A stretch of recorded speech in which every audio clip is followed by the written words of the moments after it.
Alhamdulillahilladzi lahul mulku wal hamd wa lahul quwwah wal qudrah wal iradah wa ilahil mustakawah wal musta'an la haula wa la quwwata illa billahil aliyyil azim.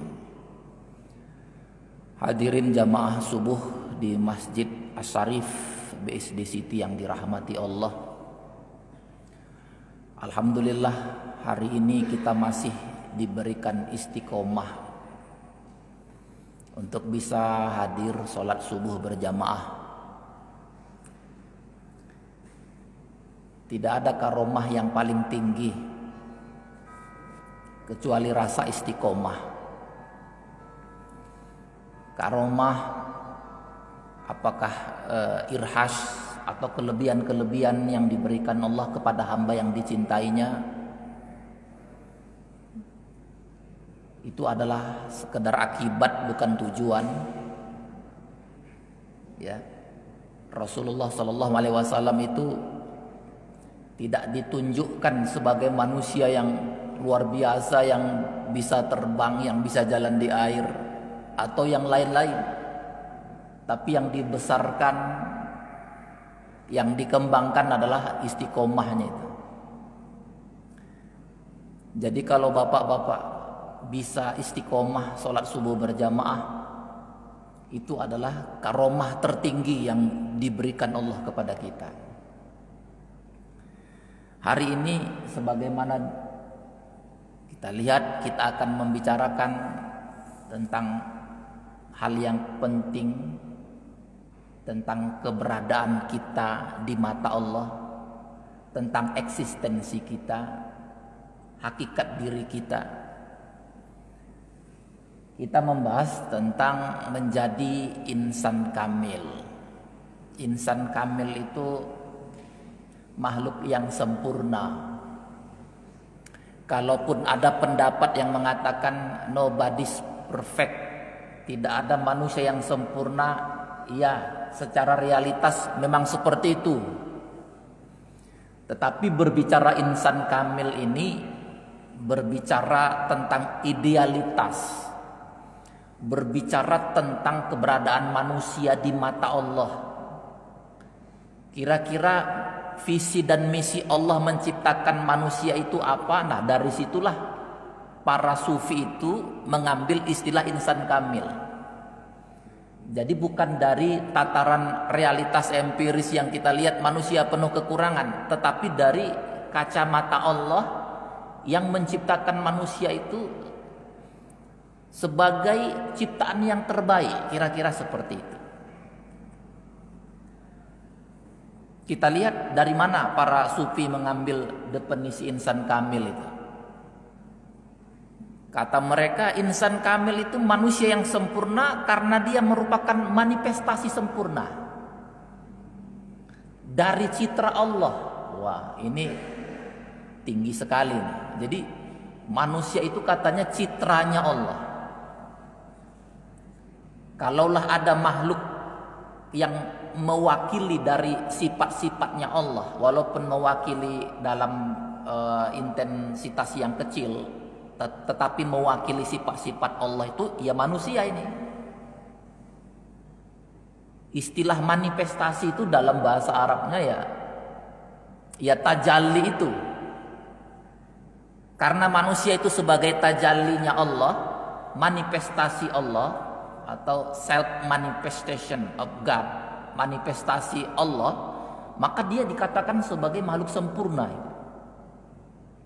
Citra Allah lagi, yang pada dirinya tercermin nama-nama dan sifat-sifat Allah secara utuh. Itu makanya definisi insan kamil.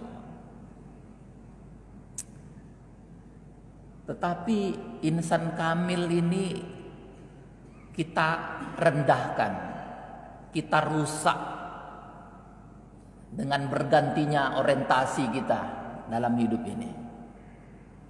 Orientasi kita berubah kepada duniawi, gemerlap dunia, jabatan, semuanya dikejar, syahwat nggak bisa dikendalikan.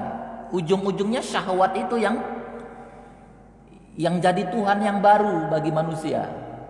Makanya insan kamilnya hilang. Kenapa? Karena dia sudah berubah ke lain hati. Kalau insan kamil itu hatinya terus cenderung kepada Allah. Apapun perjalanannya, apapun aktivitasnya, semuanya menuju Allah.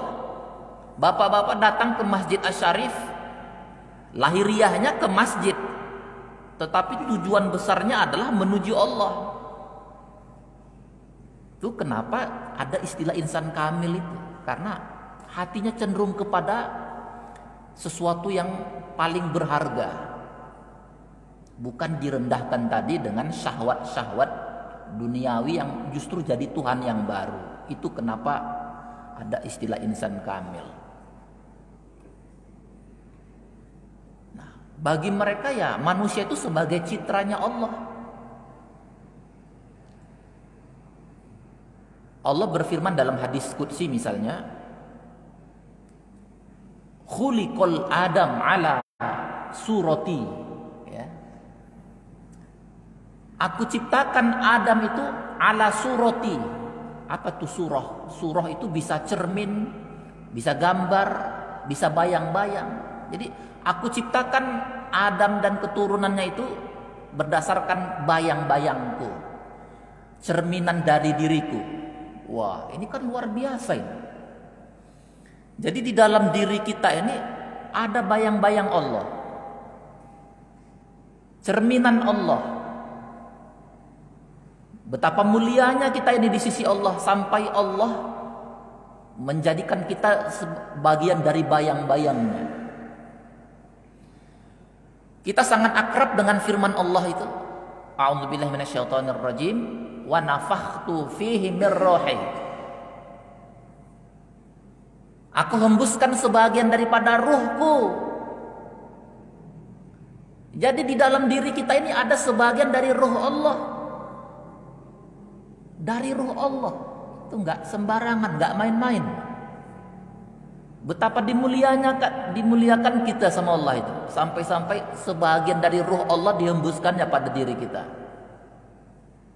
Kalau sudah semulia ini kita di mata Allah, kalau kita kotori dia, kita nodai dengan pindah ke lain hati, ini yang merusak. Insan kamil jadi hilang dia. Bayangkan Allah menciptakan kita berdasarkan gambaran dirinya. Allah itu ingin melihat dirinya, tidak melihat diri sendiri, tapi bagaimana menciptakan makhluk baru yang kira-kira mewakili dirinya, yang ada potensi-potensi di dalam diri makhluk itu, potensi-potensi seperti Allah memiliki potensi. Tapi jangan dalam arti tasbih, harus ditanzih, maksudnya potensi manusia tentu dalam percikan ilmunya Allah harus dipahami seperti itu. Jadi jangan disalahartikan melakukan tasbih penyamaan manusia dengan Allah, bukan. Tapi tafsir daripada wa nafakhtu fi min ruhi dan khuliqal Adam min surati, yaitu kita ini adalah bayang-bayangnya Allah. Betapa istimewanya kita. Maka keistimewaan Allah ini harus dijaga. Makanya ada istilah takhallaqu bi ahlakillah itu. Berakhlak seperti ahlaknya Allah. Kalau Allah tidak tidur bukan berarti kita mencontoh tidak tidur, ya tidurnya sedikit saja. Kalau Allah tidak makan, ya kita berarti makannya sedikit saja. Kira-kira begitu cara berakhlak seperti akhlaknya Allah. Karena itu jaga potensi insan kamil itu di dalam diri kita. Jadi firman Allah wa nafakhtu fi min ruhi atau khuliqal Adam min surat itu dijadikan argumen kaum sufi bahwa manusia memiliki dimensi yang tak terpisahkan dengan Allah.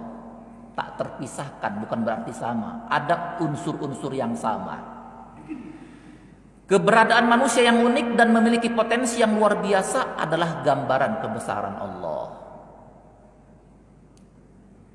Karenanya kalau kita baca keistimewaan manusia itu di mata Allah itu luar biasa. Sampai-sampai Allah mengatakan di dalam hadis qudsinya itu, bumi dan langit tak mampu memuatku. Ya, kenapa kok bumi dan langit gak mampu memuat Allah? Allah itu terlalu besar untuk dimuati langit dan bumi. Tapi aku bisa muat di dalam hati manusia yang hatinya cenderung kepada aku, yang hatinya ridho, yang hatinya penuh keikhlasan, yang bahagia dekat denganku. Di situ aku ada. Mulia nggak itu, Pak? Jadi arasnya Allah di dunia itu ya di hati manusia yang penuh keridhaan itu, yang penuh kerinduan sama Allah itu. Ada Allah di situ. Maka kalau kita mau mengkaji lebih jauh, ada namanya Allahud, sifat-sifat ketuhanan di dalam diri kita itu. Jadi jangan lagi-lagi kita pindah ke lain hati, hati yang cenderung kepada Allah. Jadi semua gerakan, semua pikiran harus ditujukan ke situ.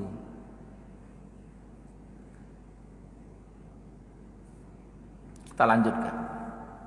Dalil yang sering digunakan para sufi tentang insan kamil itu berangkat dari hadis qudsi ini, di mana Allah berfirman, kuntu kanzan makhfiyan. Ya, aku ini seperti apa ya, the hidden treasure. Apa hidden treasure? Seperti khazanah, harta karun yang berharga tapi tersembunyi. Maka aku rindu untuk dikenal, kata Allah. Karena itu aku ciptakan makhluk supaya aku dikenal, supaya aku diketahui. Jadi diciptakannya manusia ini karena berdasarkan kerinduan, kecintaan Allah, di mana supaya apa ya, manifestasi dari cintanya Allah itu bisa lahir dalam bentuk manusia yang merupakan bagian dari bayang-bayangnya Allah, kira-kira seperti itu. Maka ada istilah insan kamil. Ini adalah sebuah idealitasnya manusia. Harapan kita menjadi insan kamil paling tidak berproses ke sana, supaya kita tidak mudah melenceng dari kemuliaan yang diberikan Allah kepada kita.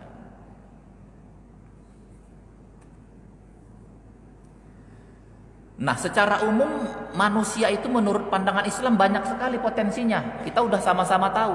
Pertama, secara fisik. Kalau secara fisik, ya ini harus dijaga nih kekuatan fisik ini. Kalau, nah kita manusia bukan sekedar fisik tentu saja. Kalau sekedar fisik bahaya, ya. Kita ini kan secara fisik sama hewan ini. Fisik secara fisik ya. Hewan butuh makanan, butuh berhubungan intim, secara fisik sama. Rasulullah dengan Abu Jahal secara fisik ya sama-sama fisiknya manusia. Tetapi secara spiritual jangan disamakan Rasulullah dengan Abu Jahal. Itu seperti sumur dengan langit ya. Tapi secara fisik. Jadi kita ini disatukan bukan oleh fisik, tapi oleh ruh yang sama-sama dihembuskan oleh Allah. Maka para ulama mengatakan kita ini secara ruh itu kita ini sebaya, Pak. Seusia kita ini semua ini.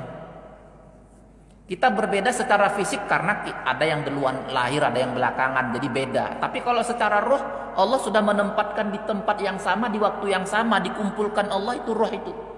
Nah, siapa yang mau waktunya dihembuskan. Makanya beda kita secara usia karena beda-beda lahirnya, tapi secara ruh sama. Ya, itu yang disebutkan Allah dalam Al-Qur'an itu dalam surat Al-Insan kan begitu. A'udzubillahi minasyaitonirrajim. Hal ata 'alal insani 'ainum minad dahri lam yakun syai'an madhkura. Dulu enggak punya nama. Ruh ini begitu dihembuskan dia punya tempat. Maka kita dipersatukan oleh ruh. Kedua, manusia memiliki sejumlah emosi yang ingin memperoleh keuntungan daripada kerugian. Emosi untuk selalu beruntung. perlu untuk motivasi diri, emosi untuk bisa menang dalam pertarungan. Dan kita dikasih kebebasan sama Allah. Keistimewaan manusia yang lain yang nampak begitu besar adalah kebebasan. Kita dikasih kebebasan, misalnya kita mau memilih antara dendam atau memaafkan. Kita dikasih kebebasan memilih ini. Mau memilih dendam, mau memilih balas dendam, atau memilih memaafkan, kita dikasih kebebasan. Karena kita punya kebebasan itulah, ketika kita mampu memilih memaafkan di saat kita bisa balas dendam, itu dihargai Allah luar biasa. Karena kita dikasih kebebasan itulah Allah mau melihat kita memilih yang mana ini.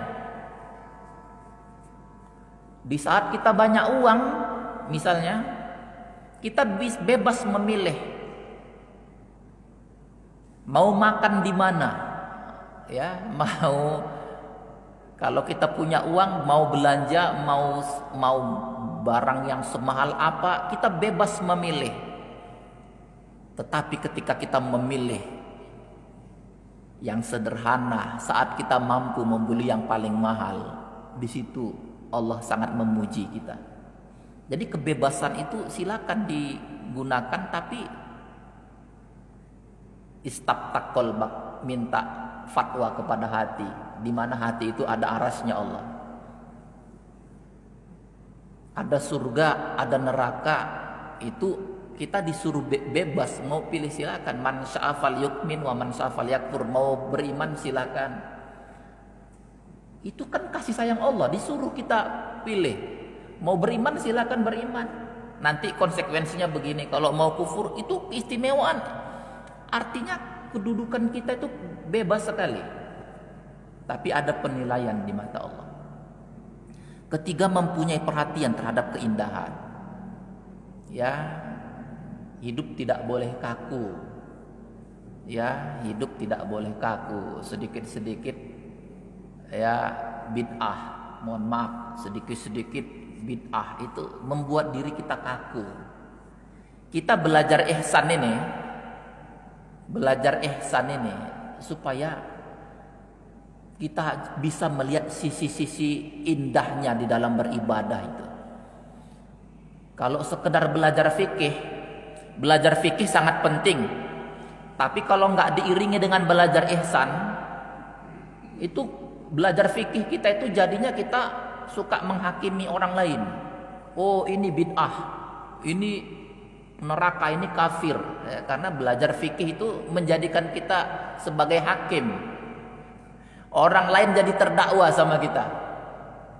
Makanya harus diikuti dengan belajar ihsan. Pagi ini kita belajar ihsan supaya ada keindahan di dalam beribadah itu. Ada kesyahduan. Ya, Allah itu maha indah, suka dengan yang indah-indah. Ya. Kemudian kita ini mempunyai dorongan menyembah Allah. Iya, ada dorongan itu. Waktu Nabi Adam bersalah makan buah khuldi, itu katanya taubatnya sampai 40 tahun nih. Sujudnya itu nggak bangkit-bangkit dari taubat itu, karena kecenderungannya itu pasti ke sana. Jadi kalau kecenderungan kita tidak kepada Allah, prioritas kita bukan kepada Allah, hati-hati. Di situ intersection, persimpangan yang membuat kita bisa melenceng sangat jauh. Awalnya itu karena kita nggak menjadikan Allah sebagai prioritas, tujuan terbesar.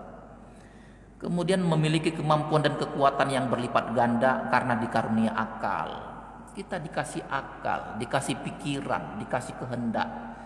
Tetapi bagi para kekasih Allah, akal yang dimaksud di situ bukan main yang pikiran yang ada di kepala. Tetapi akal di situ adalah hati yang bisa lebih menjangkau ketauhidan itu. Makin punya ilmu, makin dekat kepada Allah. Makin banyak ibadahnya, makin dekat kepada Allah. Kalau sekedar akal yang di kepala, orang bisa sombong. Saya menulis tentang epistemologi di barat itu. Rata-rata fisikawan di barat, ahli matematika, saintis itu banyak yang ateis. Kenapa? Karena cuma di main saja. Sementara kita punya lahum qulubul la yafqahuna biha. Kalau ada hati yang tidak mau berpikir, siap-siap jadi ateis. Jadi mengerikan itu di barat itu. Banyak karena hanya mengandalkan main. Jadi seharusnya manusia itu harus mengaktifasi semuanya. Dia punya pikiran, dia punya hati, dia punya intuisi. Ketika ini seimbang, itulah yang namanya insan kamil. Kita kadang-kadang marah. Marah itu adalah sifat jalaliyah Allah. Allah kadang-kadang perlu punya jalaliyah. Tetapi jamaliyahnya Allah itu lebih banyak dalam Quran daripada jalaliyahnya. Artinya kalau kita marah, jangan kebanyakan marah. Allah itu mengatakan dirinya al-mutakabbir, al-muntaqim. Tahu nggak Pak arti al-muntaqim itu? Itu untuk menunjukkan jalalnya Allah. Makanya kita jangan sok Allah bisa balas dendam dengan kejahatan kita. Tetapi sifat-sifat Ghafurur Rahim, Al-Latif, Ar-Rahman lebih banyak. Kita juga begitu. Jangan lebih banyak marahnya, enggak. Ini namanya enggak seimbang ini. Tapi kalau seimbang, ya. Kalau hewan itu kan enggak seimbang dia kalau dari sisi marah. Kalau udah marah, nah itu dia namanya hewan.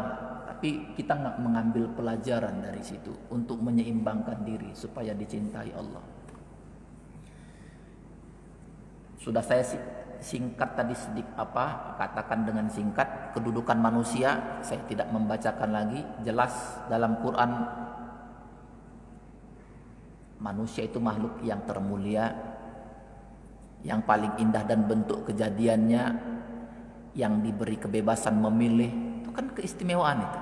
Diberi kemampuan untuk mendapatkan ilmu pengetahuan. Untuk poin yang nomor 2 ini, yang B, makhluk yang paling indah bentuk kejadiannya. Ada pertanyaan misalnya, tapi kenapa Ustaz katanya makhluk yang paling indah bentuk dan kejadiannya, tapi kok ada manusia-manusia itu yang ada hitamnya bukan main, ada putih, kalau putihnya bukan main sampai hampir memerah, ada yang mancungnya bukan main, ada yang pesek. Kenapa kok begitu? Saya bilang itulah seninya. Allah suka dengan seni. Kenapa ada orang dibilang mancung? Kira-kira Pak, kenapa ada orang dibilang mancung hidungnya? Karena ada yang pesek. Kalau orang di dunia ini, manusia di dunia ini semuanya mancung, mungkin nggak kita bilang sama manusia itu, ih hidungnya mancung ya? Nggak mungkin Pak.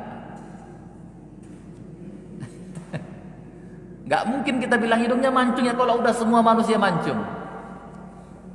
Tapi dia masih bertanya lagi, kenapa kok ada yang lahir dalam keadaan tidak sempurna seperti cacat secara fisik?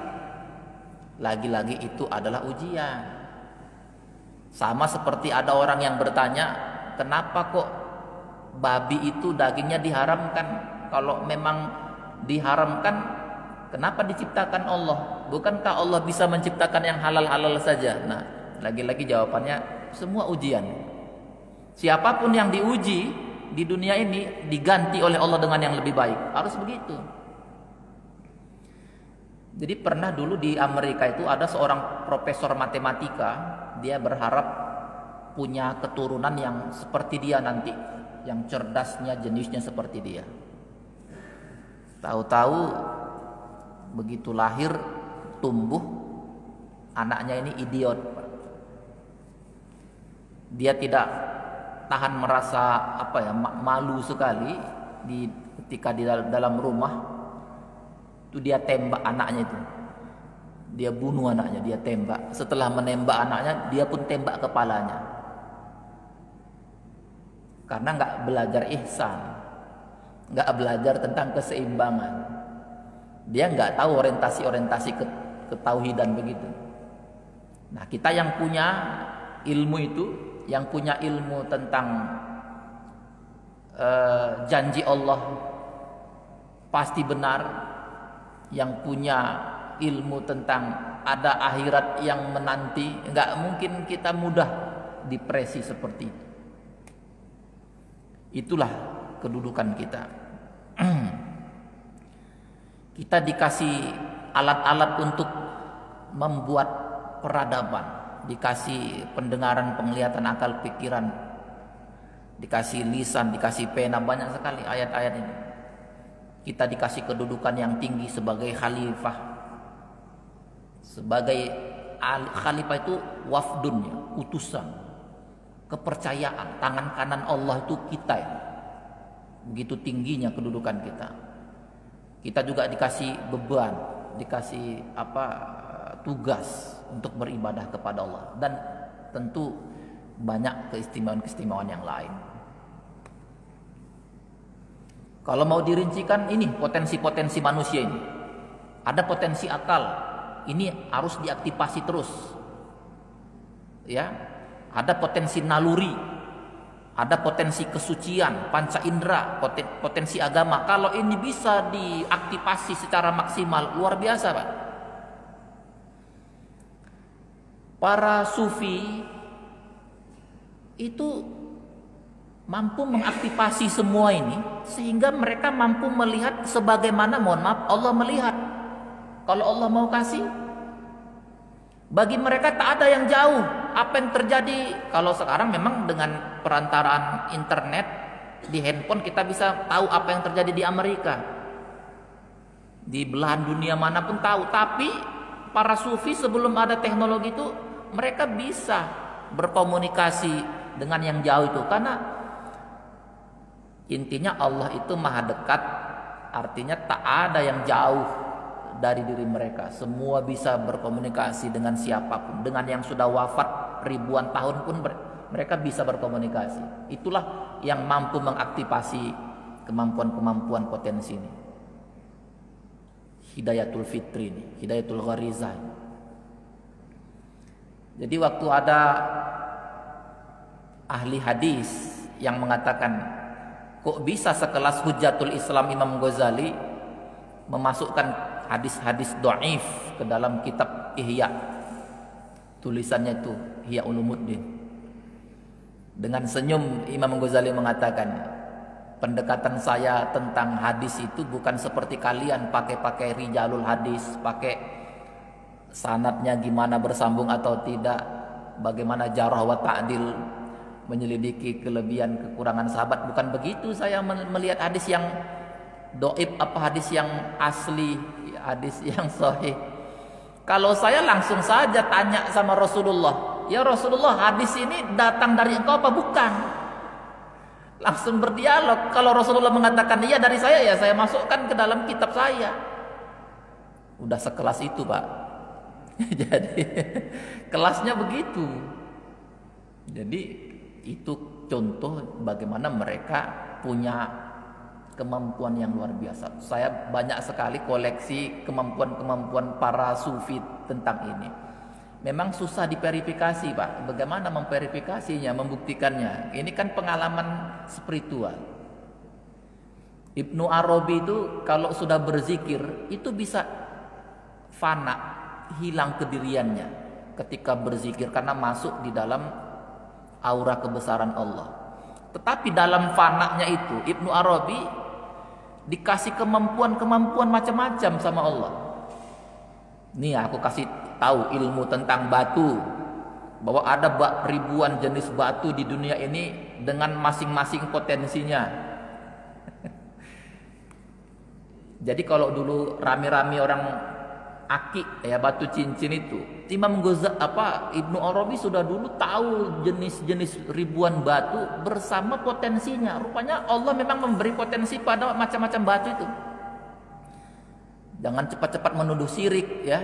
Allah yang memang kasih kepada batu itu kadang-kadang bisa menetralkan darah, bisa macam-macam lah. Allah memang kasih begitu. Tetapi Ibnu Arabi nggak berhenti zikirnya. Zikir dilanjutkan. Dalam fananya itu Allah kasih lagi ilmu tentang ribuan jenis tumbuh-tumbuhan dengan khasiatnya. Misalnya ada orang sakit, ini obat kalau menggunakan tumbuh-tumbuhan ini, begitu. Nah, tapi orang sekarang kalau punya ilmu sedikit tentang itu, Allahnya entah ada di mana. Ya enggak. Kadang-kadang zikirnya malah berhenti. Kadang-kadang malah minta bantuan sama jin. Jadi hati-hati nih, Pak. Salah menempatkan diri. Jadi ada orang yang punya kemampuan sedikit potensi mengobat-ngobati itu, tapi nggak tahan dengan godaan-godaan pakai jin. Nah ini bermain api. Jadi kan setahu kita yang betul-betul bisa menaklukkan jin itu kan Nabi Sulaiman. Jadi kalau ada orang pakai jin itu pasti sudah bermain api, sudah di pinggir jurang itu. Lama-lama dia yang kena. Jadi saya banyak dengar cerita orang yang awalnya soleh, ya katanya jin itu yang menawari untuk siap mendampingi, bisa bantu-bantu begitu. Ujung-ujungnya itu dia yang ketarik sendiri. Udah pakai sesajen di rumahnya, macam-macam itu. Kadang-kadang kopi, jinnya katanya minta kopi. Dia pikir apa sih susahnya menyediakan kopi? Bukan soal kopinya, tapi kecenderungannya itu nanti udah sedikit-sedikit nanti ngadunya ke situ. Apalagi jinnya pun pintar, disuruh kalau kamu mau lebih bagus lagi mengobati, banyak-banyak baca surat Al-Waqiah, baca Yasin 40 kali setiap malam. Loh, dia pikir wah berarti ini malaikat ini. Buktinya nyuruh yang baik-baik, padahal bukan. Walaupun nyuruh yang baik-baik, tetap saja kecenderungannya ke situ. Allahnya entah di mana udah hilang. Nah itu banyak orang yang bergeser itu. Ujung-ujungnya begitu disuruh lepas, nggak usah pakai jin, nggak kuat dia, nggak sanggup. Dipaksa dilepas jinnya itu, dia jadi nampak menua, Pak. Tua sekali wajahnya. Karena selama ini dia nampak gagah begitu karena pakai ilmu-ilmu jin begitu. Jadi itu potensi yang salah. Walaupun kita dikasih kebebasan menggunakan banyak potensi, jangan gunakan itu. Rasulullah bilang jin itu apa katanya? Apa kata Rasulullah itu supaya kita jangan bermain-main di situ. Sejahat-jahatnya manusia itu ya sebaik-baiknya jin. Jadi kalau ada jin yang baik itu udah sejahat-jahatnya manusia, sampai begitu. Dan Rasulullah juga bersabda, hati-hati dengan jin-jin itu ya. Mungkin yang dimaksud Rasulullah jin-jin dalam arti jin mengarah ke setan itu. Karena katanya jin itu suka mencuri-curi informasi itu. Ketika Allah menyampaikan sesuatu kepada malaikat, jin itu suka mencuri informasi. Dari satu informasi itu disampaikanlah kepada kahin ya. Wakil-wakil para jin di dunia itu ya para paranormal, dukun gitu ya. Makanya kadang-kadang paranormal itu kalau mengatakan sesuatu kok kadang-kadang pas, benar. Tapi kata Rasulullah, satu kebenaran yang disampaikan oleh seorang paranormal itu menyimpan ratusan bencana ya. Karena memang informasinya dari langit, tapi sebenarnya nggak sempurna informasi itu. Karena kata Rasulullah sudah keburu dilempar batu-batu dari neraka ya. Jadi hati-hati. Sekarang banyak itu ya paranormal, entah eyang ini, eyang itu. Ya oknum ya. Kira-kira begitu. Itu punya potensi tapi menyalah. Nah ini dia intinya di sini. Ternyata menuju insan kamil itu ada stasiunnya, ada tangga-tangganya. Pernah kita bahas di awal-awal pertemuan ini, makanya saya tidak terlalu detail. Intinya kita ini sudah paham semua rukun Islam. Kita sudah paham rukun iman. Kemudian harus naik kepada Pasi Al-Ihsan dengan menempuh 7 makom itu. Ada makom tobat, inabah, zuhud, tawakal, rela, ridho tadi, dan ikhlas. Ini tangga-tangga menuju insan kamil. Mudah-mudahan ini selalu menjadi aktivitas kita. Hadirnya kita kemari itu bagian daripada kita ingin minta ampun kepada Allah ya. Datang ke masjid kan kita istighfar juga. Semuanya di situ. Nah, tentu saja insan kamil yang dimaksud ini adalah tidak berhubungan erat. Dia sangat berhubungan erat dengan tingkatan makrifat yang kita pahami. Apa itu?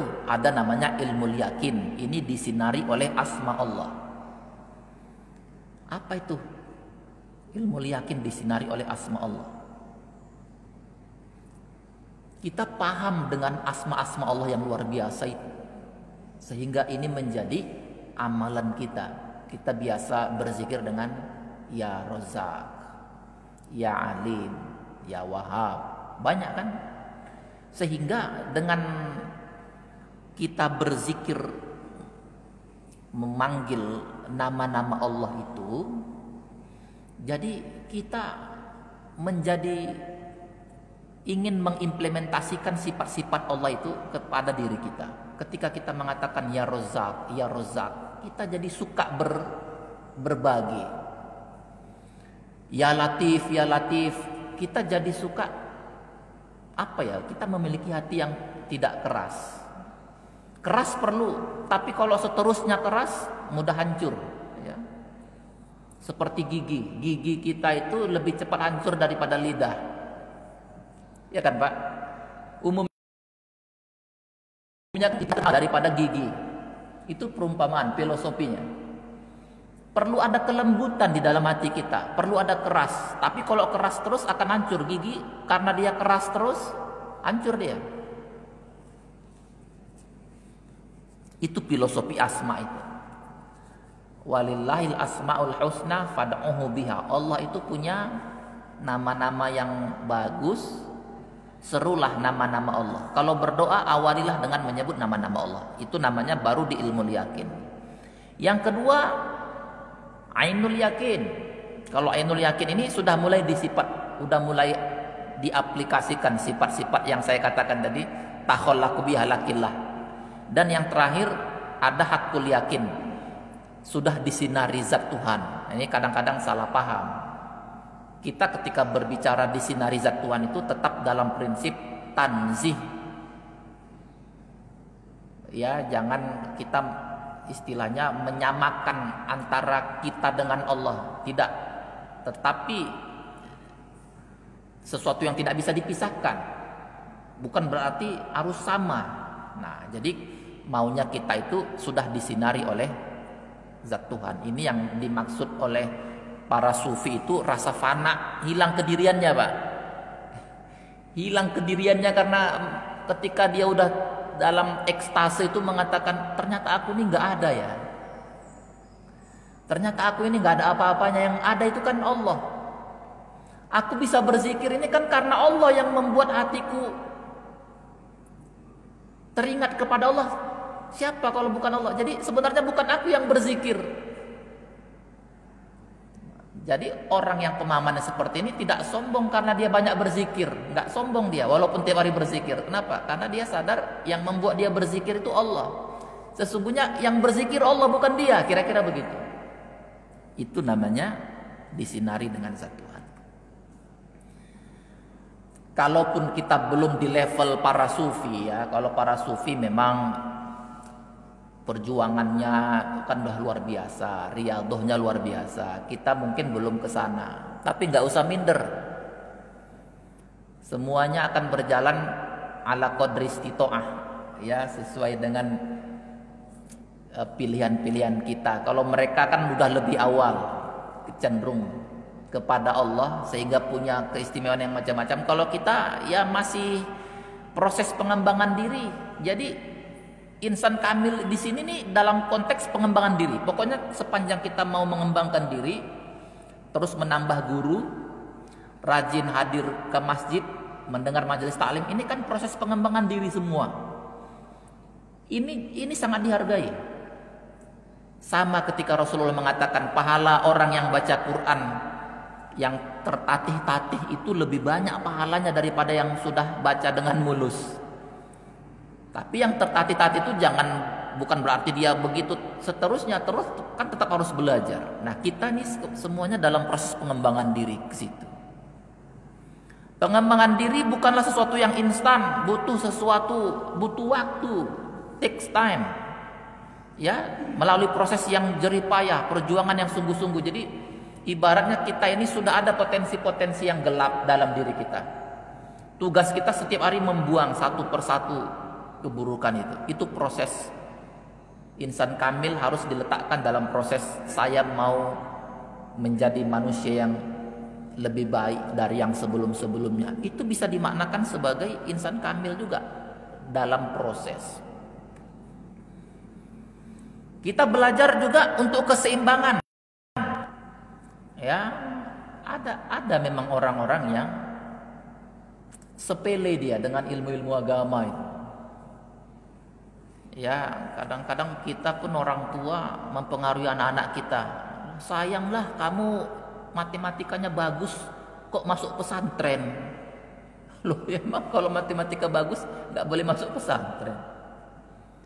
Nanti kalau kamu matematikanya bagus, kuliahnya kan bisa langsung nanti ke ITB atau ke luar negeri. Lah, sejak kapan ada dikotomi seperti ini? Jadi salah ya dikotomi seperti ini ya. Nah, ini dia yang saya katakan tadi, paling tidak kita belajar insan kamil, kita mau menyeimbangkan ini. Ada keseimbangan fisik, ada keseimbangan intelektual. Ini penjelasannya panjang, saya tidak mungkin menjelaskan semuanya, tapi yang jelas semua kita disuruh menyeimbangkan ini. Saya menjelaskan satu saja, yang paling bawah. Kita disuruh Rasulullah juga menyeimbangkan finansial ini. Karena itu 14 abad yang lalu Rasulullah sudah mengatakan alaikum bittijarah itu. Kan gitu Pak ya? Alaikum bittijarah fa inna fiha tis'ata a'sari min rizqin. Umat Islam itu di samping punya intelektual harus pintar berbisnis, di samping punya keseimbangan spiritual pintar berbisnis, karena 90% sumber keuangan di dunia ada pada bisnis. Dengan banyak bisnis kita banyak berbagi, kan begitu. 7 sahabat yang dijamin masuk surga, 7 diantaranya bisnismen, pengusaha. Kita disuruh punya keseimbangan ini. Sosial. Orang yang bertakwa secara sosial ternyata adalah orang yang banyak berbagi, yang banyak menahan amarah. Itu dan seterusnya. Itu keseimbangan. Kenapa kita perlu belajar insan kamil itu, supaya punya keseimbangan semua ini. Kalau Ar-Raniri mengatakan insan kamil itu ya, kalau mau melihat insan kamil ya Rasulullah. Rasulullah itu ruhbanun billail wa fursanun finnahar. Ibadahnya kalau malam itu mengerikan, maksudnya kayak nggak kenal siapapun kalau urusan sama Allah. Tapi begitu siang hari melebur. Dia berpolitik, dia kerja, macam semuanya. Itulah ciri insan kamil itu ya begitu. Terakhir, kesimpulannya di sini, menjadi insan kamil itu terus-menerus mengenal Allah, belajar bermakrifatullah, mengejar ridhonya, membumikan nilai-nilai ketuhanan yang ada dalam diri, menyeimbangkan syariat dan hakikat. Inilah doa yang bisa kita panjatkan, muhasabah kita kalau kita ingin terus belajar mendekatkan diri kepada Allah. Ya Allah, sungguh aku mohon kepadamu jiwa yang tenang, mutmainnah, yang percaya perjumpaan denganmu, ridho terhadap ketetapanmu, merasa cukup dengan pemberianmu. Mudah-mudahan bermanfaat. Sebelum kita tutup dengan doa, silahkan mungkin ada yang mau merespon, menambahkan. Selanjutnya kita tutup dengan doa. Saya serahkan ke moderator, silakan. Assalamualaikum warahmatullahi wabarakatuh. Waalaikumsalam warahmatullahi wabarakatuh. Sesuai dengan pembahasan kita tadi, bahwa usia itu kan ada kesamaan. Ya. Usia itu ada kesamaan. Apakah usia biasanya berbeda? Apakah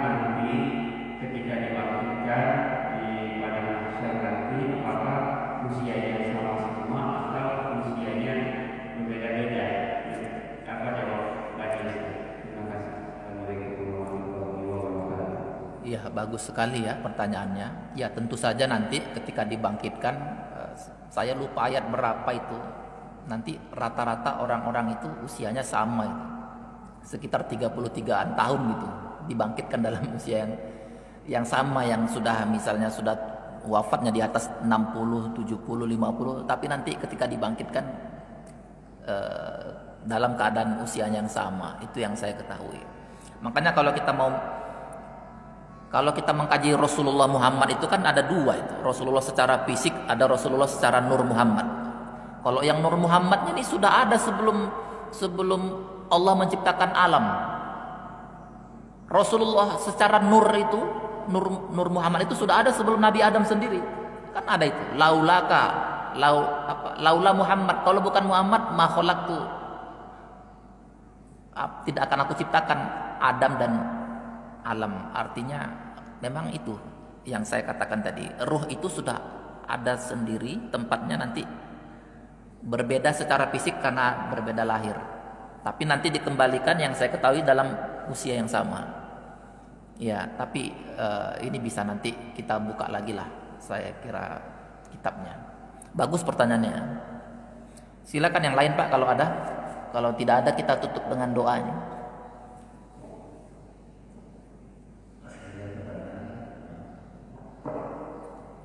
Iya, silakan Pak.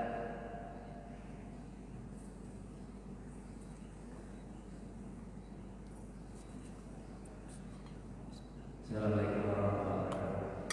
Terima kasih. Waalaikumsalam. Penjelasannya.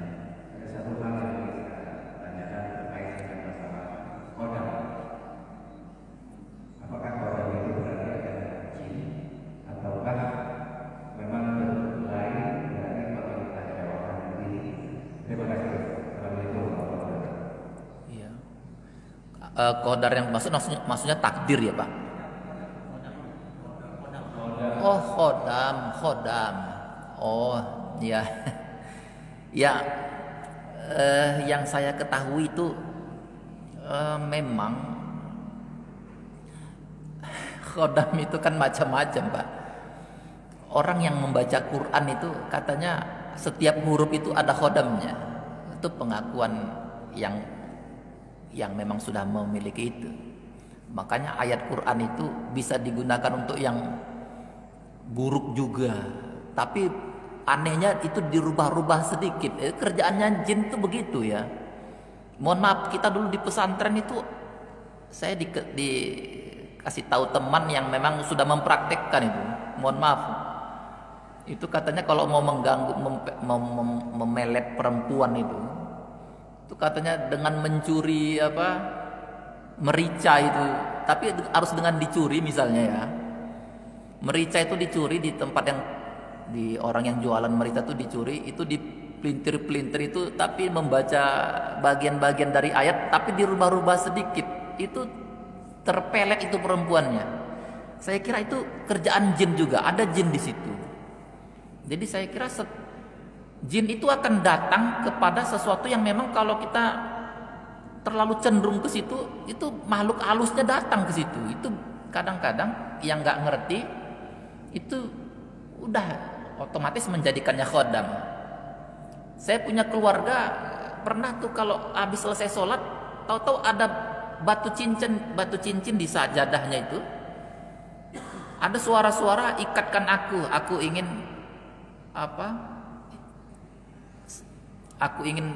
mendampingi, kira-kira begitu. Yang tergoda ya itu akhirnya dia pakai cincin itu, katanya si pemanis begitu. Tapi seiring dia pakai cincin itu, dia punya kemampuan yang ya tadi kemampuan untuk mengobati begitu. Ada orang begitu pakai cincin itu di kampung saya, dia bisa dengan mengelus perut orang yang tertentu itu bisa keluar tiba-tiba cacing-cacing di dalam perut itu, macam-macam begitu. Jadi saya kira kita harus berhati-hati kalau khodam dalam arti yang jin-jin seperti ini. Ujung-ujungnya kita yang kalah, Pak. Dari 1000 yang pakai jin begitu, itu yang bersih tauhidnya kadang-kadang cuma 1 aja. Kalaupun iya, tapi khodam dalam arti yang seperti itu mudah-mudahan bisa kita hindari lah, kita jagalah. Lebih bagus nggak usah pakai-pakai. Jin itu katanya sesama jin itu suka ngobrol-ngobrol. Kalau ada di antara manusia yang memakai dia merasa naik derajatnya. Jadi dia bilang, wah saya ini sudah dipakai si fulan untuk ini itu. Jadi bangga sekali dia. Jadi kita nggak usah pakai-pakai khodam dalam arti yang itu. Kadang-kadang dia memang ada saja dia datang terus dalam bentuk macam-macam. Tetangga saya tiba-tiba ada saja keris kecil tuh terbang berhenti di depan pintu supaya keris itu nanti dijaga, dimandikan macam-macam lah. Nah, itu biasanya kerjaan jin begitu. Macam-macam itu wilayah. Kalau yang belum pernah dengar ini mungkin agak aneh nih, tapi memang biasa itu jin itu menawarkan diri lewat benda-benda, lewat batu cincin ya. Itu kadang-kadang gara-gara disuruh berbuat baik langsung dia pikir malaikat, padahal tipuannya begitu. Ya jelas lah kalau disuruh langsung berbuat jahat kan langsung ketahuan ini jahat ini. Tapi kalau disuruh berbuat baik lama-lama terpikat, wah saya disuruh sholat tahajud tiap malam, padahal awal aja itu jebakan itu. Jadi saya kira khodam dalam arti itu yang saya bicarakan Pak, dalam arti menggunakan jin untuk yang katanya kemudahan. Saya kira begitu Pak ya. Kita tutup dengan doa ya Pak ya. Baik, mari sama-sama kita tutup dengan doa. Mudah-mudahan Allah senantiasa menjaga kita, membuat kita selalu seimbang di dalam semua potensi yang kita miliki. A'udzubillahi minasyaitonirrajim. Bismillahirrahmanirrahim. Allahumma shalli ala sayyidina Muhammad wa ala ali sayyidina Muhammad. Ya Allah, ya Tuhan kami, bimbing kami ya Allah agar hati kami selalu cenderung kepadamu. Bimbing kami ya Allah agar hati ini selalu bahagia dekat denganmu ya Allah.